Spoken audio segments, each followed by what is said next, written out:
Hey guys, it's time for another foray into Raid's deepest and darkest dungeons, and those of you who know their Greek mythology will already know our next target. Yep, it's time for the Minotaur's Labyrinth. We've actually covered this dungeon a little in our Raid 101 episode on Masteries, but today we'll talk about the actual mechanics and strategies you can use to beat this boss down. Check it out. Each stage drops a certain number of scrolls, either basic, advanced, or divine.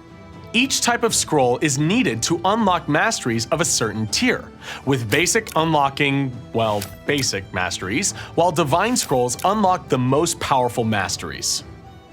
One of the most important things to remember is that the reward system here doesn't follow the same rules as most other dungeons. The scrolls that you need from this dungeon are not gathered into one big shared pool to be later distributed between your champions. Instead, mastery scrolls are won by the champions themselves for the champions themselves. You've got to take the champions that you want to upgrade specifically to the Labyrinth. They'll only get mastery scrolls if they participate in the battles. When you win a battle, one champion in your team will get some mastery scrolls. The champion that gets some scrolls will be chosen at random. As long as they're in your team, they've got a shot at getting some scrolls. It might sound time-consuming, but the system actually analyzes which scrolls champions need at that time, then gives them those. Champions that have fully developed their masteries won't get any at all, so there won't be any wasted runs. Champions get scrolls in order of their rarity, so they will get all the basic scrolls they need first to unlock all the masteries in the first tiers, then all advanced scrolls, and then finally, divine scrolls for those higher tiers. Then, like we said, once a champion maxes out their masteries, they're no longer eligible to receive them from the dungeon. So let's say you take one champion with max masteries and 4 new ones to the dungeon. Since your main champ already has everything, the game won't count them as a possible recipient of the drop, and one of the remaining 4 champions will get the scrolls. Take 2 maxed out champions with you, and only 3 remaining ones will be receiving scrolls, and so on. If you have 4 champions maxed out, the 1 remaining champion will receive scrolls on every dungeon run, making it super easy to power level their masteries for a champion you want to develop. And that's exactly what you should do. Get a few champions maxed out, get all their masteries unlocked, then use them to farm the dungeon along with some of the newbies who will be reaping the rewards. Now, the dungeon itself.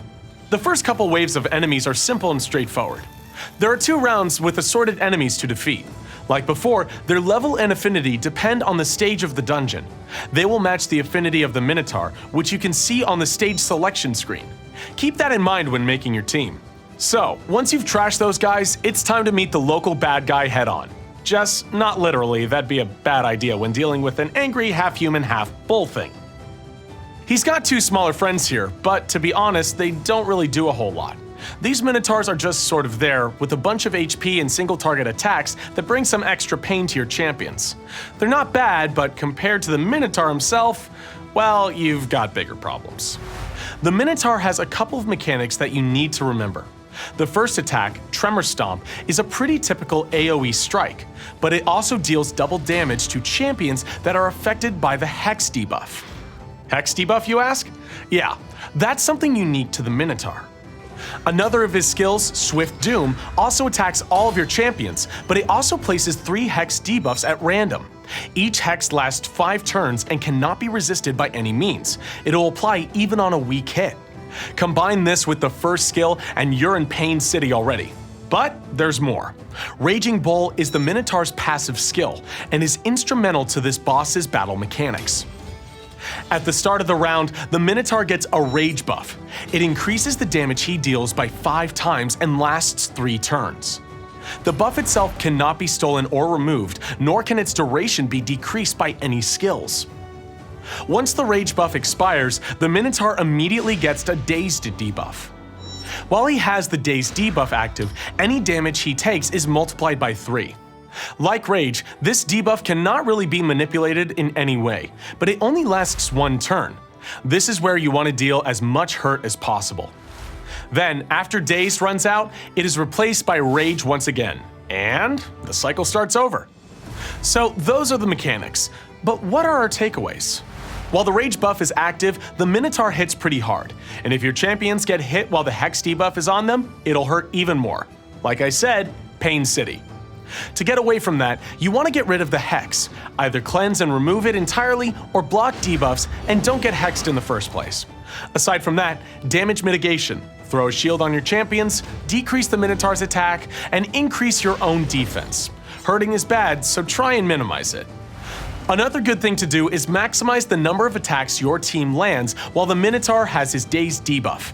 Champions with turn meter manipulation skills, speed buffs, and speed debuffs will shine here. But then here's the trickiest part. In most dungeons, you take your absolute strongest and fastest team to farm it quickly and get your artifacts, potions, or whatever else. But why farm the Minotaur's lab in the first place? Remember, we're farming it to upgrade the champions in that team. By definition, to get any benefits from farming the dungeon, you need to take champions that aren't maxed out.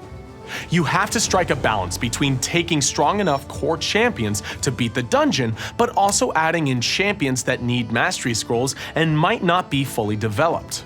Let's take a look at building the core of the team early on. First, Spirit Host. You've probably noticed Spirit Host popping up in these videos quite a lot. That's because she's pretty awesome, especially early game. The ability to cleanse debuffs and block them from landing on the entire team makes a huge difference, completely negating a lot of enemy dangers. So, you get hexed, she gets rid of it. She has block debuffs up, you don't get hexed in the first place. And if that weren't enough, she also increases the attack of your other champions too, which helps you boost your damage to the Minotaur during his daze phase. And then there's my boy Jaizoth. He's pretty good for this dungeon. He's also pretty free for everyone. You get Jaizoth as part of the new player rewards, and he's super useful in a lot of places and can be built in a number of ways. If built for survivability, Jaizoth can help you push through this dungeon.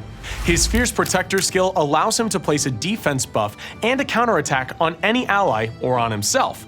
Buff your strongest damage dealers and watch the Minotaur get smacked right back every time he uses his attacks. Alternatively, dress Jaizoth up in lifesteal that will help him on every counterattack. That way, you can outlast the Minotaur, who has no healing abilities, and increase your win rate if you're still getting some fails. To make things even better, Jaizoth's third skill, Ryle, also gives him a 15% continuous heal for 2 turns. This hugely increases survivability, especially if you grab some lifesteal artifacts to equip. Another easy way to weaken the Minotaur is to increase the damage he takes. Decreasing his defense or applying Weaken to him both work pretty well. In combination with Dazed, the damage amplification is huge. The obvious suggestion here early game is using either Gallic or Athiel if you've taken one of them as your starter champion, but there are loads of other champions that fit the bill here. Athiel is particularly good because she's fast and can keep the weakened debuff up through the battle, so when the Minotaur gets dazed, it will be easier to nuke him. Gallic would need a more strategic use of his Cursed Blade, which isn't going to be as reliable if you're running on auto. The decreased defense debuff will be just as useful though. As always, you can use almost any champions here as long as you build them right and they bring the right debuffs and skills. It's just about how you combine them to build an effective team. Take a look in your collection and see who you have available to you. Then try to form a core few to build a Minotaur team around. Then once you've decided on which champions will form the core of your collection, get them running the Labyrinth. Your primary goal will be to max out their masteries, so they can help upgrade masteries of other champions in the future. Just remember, mastery tiers are also locked according to the champion's rank. You'll need to get to rank 6 to unlock the final and most powerful mastery. Once you've got that core team working, use them to carry other champions through the dungeon.